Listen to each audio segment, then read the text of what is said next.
morning student. In this video lecture I will be talking about class 11th hydrocarbons. आज जो हम पढ़ेंगे वो हमारा है chemical properties of hydrocarbon. Hydrocarbon हमारे कैसे रिएक्ट करते हैं और बेसिकली हम पढ़ क्या रहे हाइड्रोकार्बन्स में एल्कीन. तो एल्कीन्स की हम केमिकल प्रॉपर्टी पढ़ेंगे कि कैसे एल्कीन की हमारी रिएक्शन होती है. Number 1 reaction is substitution reaction. Number 1 हम रिएक्शन जिसमें पढ़ेंगे दैट इज सब्स्टिट्यूशन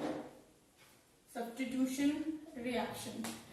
ठीक, सब्स्टिट्यूशन रिएक्शन में कि सब्स्टिट्यूशन होगा और फॉर्मेशन किसका होगा, formation of alkene will take place. तो simply by the reaction of, अगर यहाँ पे हम रिएक्शन करवाते हैं किसकी रिएक्शन, अल्काइल हैलाइड की, तो पर्टिकुलर मीथेन या फिर अल्काइल हैलाइड को सब्स्टिट्यूट किया जाएगा तो एल्कीन का फॉर्मेशन होता है. या सिंपली यहाँ पे हम नंबर 1 रिएक्शन पढ़ेंगे that is the halogenation reaction. Number 1 reaction इसके अंदर क्या है, halogenation reaction. In case of halogenation addition of halogen take place. और इसमें जो पॉपुलर रिएक्शन है that is the chlorination addition of chlorine हम करवाएंगे. सच एज यहाँ पे हमने मीथेन कंसीडर किया होगा. If we are considering methane reaction हमने करवाई इसके डाइक्लोरीन के साथ इन प्रेजेंस ऑफ HNO के साथ. तो यहाँ से एक हाइड्रोजन रिप्लेस हो जाएगा, यहाँ से एक chlorine in the form of HCl के फॉर्म में यहाँ से रिलीज आउट हो जाएगा और फॉर्मेशन किसका हो जाएगा, that is CH3Cl, that is methyl chloride का फॉर्मेशन हो जाएगा. अगर यहाँ पे अगेन हमने यहाँ पे Cl2 प्लस HNO लिया है तो फिर यहाँ से एक molecule HCl will be released out और यहाँ पे फॉर्मेशन किसका हो जाएगा, CH2Cl2. अगेन हमने रिएक्शन करवाया इन presence of chlorine gas and HNO in presence of sunlight. तो अगेन यहाँ से एक molecule HCl will be remove out और फॉर्मेशन किसका हो जाएगा, दैट इज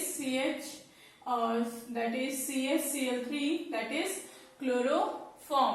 क्लोरोफॉर्म हो गया फॉर्मेशन. अगेन हमने इसकी रिएक्शन करवाई इन presence of Cl2 plus HNO. तो यहाँ से फॉर्मेशन किसका हो जाता है, कार्बन टेट्रा. फॉर्मेशन किसका हो जाएगा, CCl4, that is carbon tetra chloride का. ये फॉर्मेशन किसका हुआ है, क्लोरोफॉर्म. सिंपल है इसकी मैकेनिज्म देखते हैं कि आखिर ये रिएक्शन हमारी होती कैसे है. तो mechanism, in case of mechanism यहाँ पे हमने क्या लिया है, डाइक्लोरीन लिया है और HNO. तो mechanism follows free radical mechanism. यहाँ पे मैकेनिज्म कौन सी होगी, that is free radical mechanism. It will follow the free radical mechanism, means formation of free radical will take place. इस केस में क्या होगा, फॉर्मेशन किसका होगा, फ्री रेडिकल का फॉर्मेशन होगा. सिंपली मीथेन पहला क्या होगा, इनिशिएशन स्टेप, उसके बाद propagation step and then the last will be the terminating step. Step number 1 will be the initiation step. Initiation step के केस में क्या होता है, in such a case Cl bonded to Cl. तो यहाँ पे जब हम HNO अप्लाई करते हैं तो Cl क्या हो जाता है, ब्रेक हो जाएगा. यहाँ पे एक क्लोरीन का इलेक्ट्रॉन है तो यहाँ पे होमोलिसिस होता है और होमोलिसिस होकर दैट इज क्लीवेज होगा. होमोलिसिस क्लीवेज, एक क्लोरीन ये बन गया, दूसरा क्लोरीन हमारा ये बन गया. That is the chlorine free radical का फॉर्मेशन होगा. Formation of chlorine free radical. Formation किसका हो जाएगा, क्लोरीन फ्री रेडिकल का फॉर्मेशन हो जाएगा. इन द सेकेंड स्टेप में क्या होगा, स्टेप नंबर सेकेंड क्या है, chain propagation step. Chain propagation step number second is chain propagation step. तो सेकेंड स्टेप में सिंपली होता क्या है, यहाँ पे हमने क्या लिया है, मीथेन लिया है. तो मीथेन के अगर बॉन्ड बनाते हैं तो ये हमारा मीथेन बन गया, this one is our methane. Reaction अब यहाँ पे क्या आता है, फ्री रेडिकल आता है, that is chlorine free radical आएगा. तो इन presence of chlorine free radical methane भी क्या होता है, अपना इलेक्ट्रॉन होमोलिसिस होगा. यहाँ पे एक इलेक्ट्रॉन हाइड्रोजन ले लेगा और ये दूसरा कौन ले लेगा, कार्बन ले लेगा.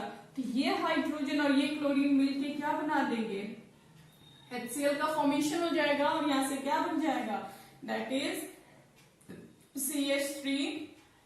इस पे क्या आ जाएगा, free radical, that means formation किसका हो जाएगा, मिथाइल फ्री रेडिकल। फॉर्मेशन किसका हो गया?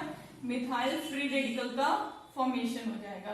क्लियर है? फॉर्मेशन किसका हो गया? Methyl free radical. अब ये एक और फ्री रेडिकल यहाँ पे प्रेजेंट है, तो ये क्लोरीन फ्री रेडिकल आएगा और इसके साथ मिलके बॉन्ड बनाएगा, क्या बन जाएगा? CH3Cl का फॉर्मेशन होगा। दैट मीन्स किसका फॉर्मेशन हो जाएगा? मिथाइल क्लोराइड का। And so on. Methyl chloride फिर से क्या करेगा? एक फ्री रेडिकल निकालेगा इन presence of Cl free radical. Formation किसका हो जाएगा? दैट इज CH2, इसके ऊपर फ्री रेडिकल और ये Cl, यहां से HCl रिलीज आउट हो गया। अगेन इसको क्या मिल जाएगा? Chlorine free radical. तो ये मिलके क्या बना देगा? That is CH2Cl2। सेम ऐसी प्रोसेस क्या होगी? कंटिन्यू होती जाएगी। तो यहाँ पे क्या हो रहा है? फॉर्मेशन होते जा रहा है ना, और लास्ट में हमको क्या मिल जाएगा? कार्बन टेट्रा क्लोराइड का फॉर्मेशन हो जाएगा। तो सेम प्रोसेस ऐसी मूव होती जाएगी, लास्ट में हमको क्या मिल जाएगा? Carbon tetra chloride. Third step क्या होता है? Step number third step is chain terminating step.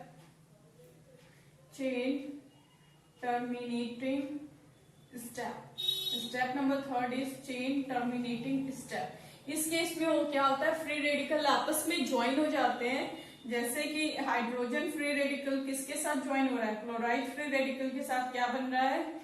HCl बन रहा है। दूसरा case chlorine free radical chlorine free radical के साथ ज्वाइन होगा तो क्या बन जाएगा? Cl2 की भी पॉसिबिलिटी है। एक पॉसिबिलिटी क्या बनती है कि ये जो मिथाइल फ्री रेडिकल है ये खुद के मिथाइल फ्री रेडिकल से बॉन्ड बना ले, तो यहाँ पे क्या बन जाएगा? CH3 बॉन्ड CH3 का फॉर्मेशन हो जाएगा। तो रिएक्शन हमारी इस फॉर्म में प्रोसीड होती है। तो यहाँ डिफरेंट टाइप्स के प्रोडक्ट का क्या होता है? फॉर्मेशन होगा। तो यहाँ पे मिथाइल फ्री चांसेस है मिथाइल फ्री रेडिकल दूसरे मिथाइल फ्री रेडिकल्स के साथ कंबाइन हो जाएगा, तो इस केस में इथेन का भी फॉर्मेशन हो जाता है। फॉर्मेशन ऑफ इथेन मीन्स हमने क्या लिया था? मीथेन लिया था, फॉर्म क्या आ रहा है? इथेन का, हायर एल्केन का फॉर्मेशन हो रहा है। एज वेल एज लास्ट में प्रोडक्ट क्या मिल रहा है? कार्बन टेट्रा क्लोराइड का फॉर्मेशन हो रहा है। हम इस केस में आयोडीनेशन नहीं करवा सकते हैं। हम इस केस में आयोडीनेशन क्यों नहीं करवाते हैं? बिकॉज अगर हमने आयोडीनेशन करवाया इन सच अ केस, अगर हम यहाँ पे इसकी रिएक्शन करवाएं, if we are reacting with this, अगर यहाँ पे हमने मीथेन कंसीडर किया, अगर हम इसकी रिएक्शन I2 के साथ करवाते हैं तो इस केस में किसका फॉर्मेशन होता है? फॉर्मेशन ऑफ CH3I बनेगा, एज वेल एज यहाँ से HI बनता है। HI is a strong reducing agent. HI क्या होता है? हमारा स्ट्रॉन्ग रिड्यूसिंग एजेंट होता है। तो वापस से इसको रिड्यूस करके बैकवर्ड डायरेक्शन में रिएक्शन क्या करेगा? मूव करा देगा। मिथाइल आयोडाइड वापस से किस में चेंज हो जाएगा? मीथेन है I2 में। तो जैसे ये प्रोडक्ट फॉर्म होगा, आयोडिक एसिड में क्या किया जाएगा? HI को डाला जाएगा ताकि ये क्या कन्वर्ट हो सके? I2 and H2O। तो जब भी हमें आयोडीनेशन करवाना होता है तो उसमें हम क्या लेते हैं? We consider our iodic acid, जो कि HI जो रिड्यूसिंग एजेंट है वापस किस में चेंज हो जाए? I2 में चेंज हो जाए। तो फर्दर ऑन ये बैकवर्ड डायरेक्शन में हमारी रिएक्शन मूव नहीं कर पाएगी। Now the reaction number 2 is combustion reaction. चलो रिएक्शन नंबर 2 लिखते हैं, that is combustion reaction. Combustion reaction means किसी भी चीज को बर्न करना। कंबशन किसके प्रेजेंस में होता है? In presence of that is oxygen. Combustion will take place in presence of oxygen के प्रेजेंस में होगा। चलिए कंबशन रिएक्शन लिखते हैं। Reaction number 2 that is combustion reaction. Combustion, जब भी हम एल्केन को बर्न किया जाएगा, if alkane is combustion that means oxygen के प्रेजेंस में अगर रिएक्शन करवा रहे हैं तो carbon dioxide, water molecule and enormous amount of heat is released out. तो प्रोडक्ट हमारा क्या बनता है? Carbon dioxide, hydrogen gas and water molecule carbon dioxide and water molecule and heat will be released out. Such as अगर हमने यहाँ पे methane consider किया, we are considering methane react with oxygen, तो यहाँ पे क्या फॉर्म होगा? Carbon dioxide plus water molecule plus heat and light. Heat and light भी यहाँ पे फॉर्म होता है। या फिर हम कोई और भी गैसेस ले सकते हैं, कोई भी हम ले तो सिंपल अगर हम एल्केन को बर्न करेंगे तो अगर कंप्लीट कंबशन हो रहा है, if oxygen in sufficient amount, अगर कंप्लीट कंबशन हो रहा है if it is sufficient amount, तब क्या बनेगा, कार्बन डाइऑक्साइड। इफ एल्केन को अगर हम बर्न कर रहे हैं insufficient amount, insufficient amount में अगर इसको बर्न किया जा रहा है, तब दैट इज कार्बन मोनोऑक्साइड का फॉर्मेशन होता है, जो कि कौन सी गैस होती है, this will be our poisonous gas. अगर ऑक्सीजन सफिशिएंट अमाउंट में है तब तो हमारा क्या बनता है, CO2 बनेगा। लेकिन ऑक्सीजन अगर हमारा इनसफिशिएंट अमाउंट में होता है तब किसका फॉर्मेशन होता है, formation of carbon monoxide will take place. तो इस कंबशन को क्या कहते हैं, that is called incomplete combustion. इसको हम क्या कहेंगे, this is known as incomplete combustion. इसको हम कहते हैं इनकम्प्लीट कंबशन। एंड यहाँ पे CO2 फॉर्म हो रहा है, सफिशिएंट अमाउंट में हमने लिया, तो this is known as complete, इसको हम कहेंगे complete combustion. This is called complete combustion. अगर ऑक्सीजन इनसफिशिएंट अमाउंट में है तब उसको हम क्या कहते हैं, we called it incomplete combustion. And if it is in insufficient amount then it is called incomplete combustion. तब उसको हम क्या कहेंगे, इनकम्प्लीट कंबशन कहा जाता है। क्लियर है। Next one is oxidation. Next जो हमारी रिएक्शन है क्या है, controlled oxidation, that is controlled oxidation. In case of controlled oxidation, अगर हम एल्केन का ऑक्सीडेशन करवाते हैं, सच एज हमने यहाँ पे क्या लिया है, CH4, यहाँ पे हमने ऑक्सीडेशन करवाया इन presence of copper at temperature 523 Kelvin and pressure is 100 atmospheric pressure, that is 100 atm। तो यहाँ पे फॉर्मेशन किसका होता है, CH3 and OH, that is methanol. Formation किसका होगा, मेथेनॉल का फॉर्मेशन होता है। सिंपली यहाँ से क्या आ जाएगा, OH का एडिशन हो जाता है, O ऑक्सीजन आ जाता है। चूंकि यहाँ C कार्बन 1 था, हाइड्रोजन 4 था, यहाँ पे भी कार्बन 1 है, हाइड्रोजन 4 है, लेकिन यहाँ पे एक ऑक्सीजन भी आ गया, इसीलिए इस प्रोसेस को हम क्या कहते हैं, वी कॉल ऑक्सीडेशन। नंबर 2, अगर हमने यहाँ पे कंसीडर किया, हमने CH4 लिया और यहाँ पे ऑक्सीजन के साथ रिएक्शन करवा रहे, अब यहाँ पे हमने रिएजेंट क्या ले लिया, मोलिब्डेनम ऑक्साइड MO2O3, और इसको हीट किया, तब यहाँ पे फॉर्मेशन किसका होता है, फॉर्मेशन ऑफ मेथेनॉल। फॉर्मेशन किसका हो जाएगा, मेथेनॉल का फॉर्मेशन होता है प्लस वाटर मॉलिक्यूल। यहाँ पे ऑक्सीजन ऐड हो रहा है, that is oxidation. Removal of hydrogen is also oxidation. Third one क्या है हमारा, देखिए हमने इथेन लिया है। इन केस ऑफ इथेन, अगर इसकी रिएक्शन ऑक्सीजन के साथ करवा रहे हैं, इन case of manganese acetate COO2Mn, manganese acetate के प्रेजेंस में, तब यहाँ पे फॉर्मेशन किसका होता है, formation of ethanoic acid plus water molecule. Formation किसका हो जाएगा, ethanoic acid and water molecule का क्या होता है, फॉर्मेशन होता है। अगर हमने यहाँ पे KMnO4 is a strong oxidizing agent, अगर हमने टर्शरी भी कंसीडर किया, स्ट्रॉन्ग हम ऑक्सीडाइजिंग एजेंट के प्रेजेंस में अगर रिएक्शन करवा रहे हैं, that is KMnO4, this one is a strong oxidizing agent, और इसके प्रेजेंस में अगर हम ऑक्सीडेशन करवा रहे हैं तो ये किस में चेंज होता आता है, this will change into tertiary aldehyde, और टर्शरी अल्कोहल में ये कन्वर्ट हो जाएगा। फॉर्मेशन किसका हो जाएगा, टर्शरी अल्कोहल का फॉर्मेशन हो जाएगा। Now the fourth reaction is isomerization. Fourth one देखते हैं। Fourth one is isomerization, that is formation of isomerisation.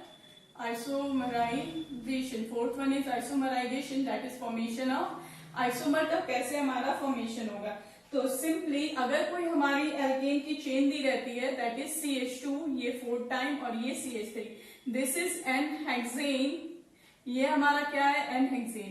अगर इसको हम ट्रीट करते हैं इन presence of anhydrous aluminium trichloride and in presence of HCl, और इसको हीट किया जाता है, तो इट इंक्रीजेस ब्रांचिंग। ये सिंपली क्या बना देता है, ब्रांचिंग का फॉर्मेशन कर देते हैं। अब देखो ब्रांचिंग डिफरेंट फॉर्म में बना सकते हैं, CH3, CH एंड ये CH3। कार्बन 3 यूटिलाइज हो गया, तो बचेगा कितना कार्बन, 3 कार्बन यहाँ पे आएगा, that is CH2, CH2, 3H3। एक तो ये बन गया, दूसरा प्रोडक्ट हम चाहे तो अगेन ब्रांचिंग करके हम इसका दूसरा प्रोडक्ट भी बना सकते हैं। एक तो बन गया दैट इज 2 to 4 1 5 5 कार्बन की चेन बन गई, ये कितने पोजीशन पे, 2 पोजीशन पे, और एक थर्ड पोजीशन वाला बन जाएगा दैट इज CH3 CH2, ये CH और ये CH3 CH2 और ये CH3 that is 3 methyl pentane, और ये क्या बन जाएगा that is 2 methyl pentane.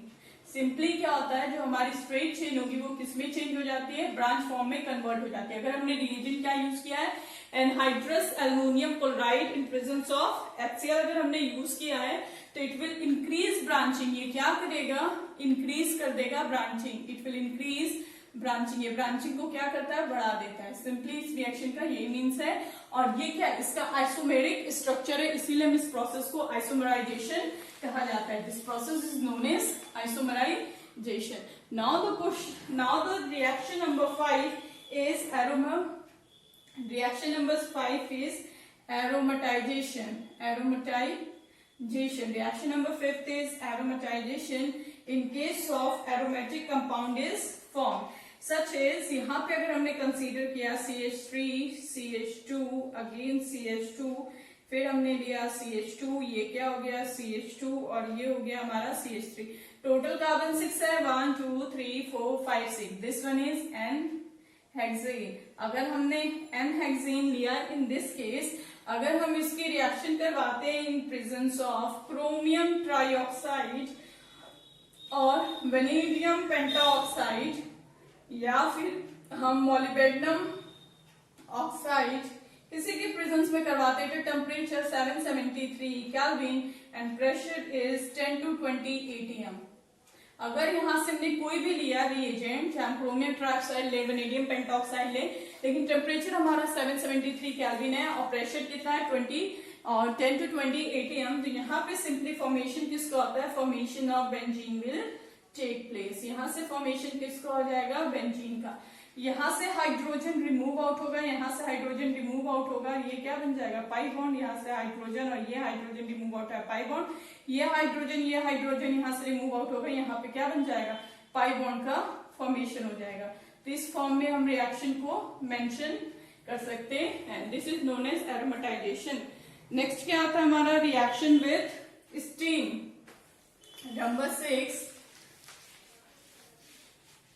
Number 6 is reaction with steam. Reaction with steam. अगर हम स्टीम के साथ रिएक्शन करवाएंगे तब हमको क्या मिलेगा, सिंपली अगर हमने मीथेन लिया and if it's reacting with steam, this one is in a gaseous state in presence of nickel catalyst। अगर हम यहाँ निकल कैटलिस्ट यूज कर रहे हैं तो फॉर्मेशन किसका होता है, CO carbon monoxide and hydrogen gas. This combine is known as water gas, और इसको हम क्या कहते हैं, वाटर गैस कहा जाता है, या फिर इसको हम क्या कहते हैं, सिन गैस कहते हैं। एट ए टेम्परेचर यहाँ पे 1273 केल्विन टेम्परेचर कंसीडर किया जाता है, और तो इसकी रिएक्शन करवाएंगे तो वाटर गैस का फॉर्मेशन होता है। Formation of water gas will take place. Our last reaction is pyrolysis, that is pyro means क्या होता है, हीट, लिसिस मीन तोड़ना। हीट के प्रेजेंस में अगर हम इसको तोड़ रहे हैं तब ये रिएक्शन कैसे होती है। पैरोलिसिस हमारा 2 टाइप का होता है। नंबर 1 ये क्या होता है हमारा, that is dehydrogenation. In case of dehydrogenation it involves breaking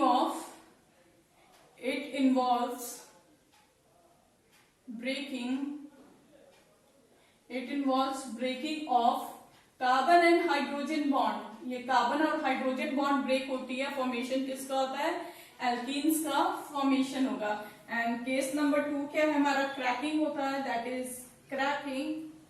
तो सिंपली क्रैकिंग इन्वॉल्व्स या इट इन्वॉल्व्स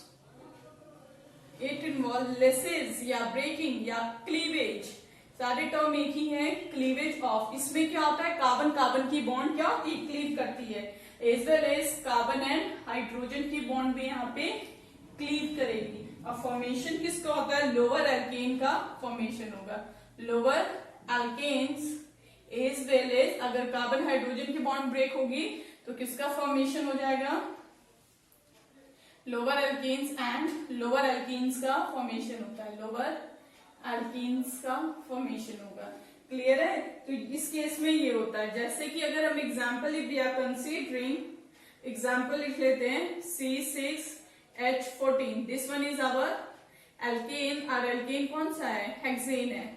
अगर हमने हेक्सेन लिया और यहाँ पे इसको क्लीव किया जा रहा है तो यहाँ पे क्या बन रहा है? C6H12। ठीक है, अगर कार्बन हाइड्रोजन की बॉन्ड ब्रेक हो रही है तो C6H12 और यहाँ से H2 क्या हो जाएगा? रिमूव आउट हो जा रहा है। अगर क्रैकिंग हो रहा है C6H14 तब इस केस में क्या बन जाएगा? That is C4H8 and C2H6। ये इसकी पॉसिबिलिटी है, दैट इज दोनों ही एल्कीन बन गया। और यहाँ पे क्या बन सकता है? That is C3H6 and C2H4 as well as CH4। Alkane alkene alkene, ये सभी मतलब तीनों, ये प्रोडक्ट ये प्रोडक्ट ये प्रोडक्ट, ये तीनों प्रोडक्ट का फॉर्मेशन हो सकता है। अगर डिहाइड्रोजनेशन हो रहा है दैट मीन कार्बन हाइड्रोजन का क्लीव हो रहा है तो एल्कीन बनेगा।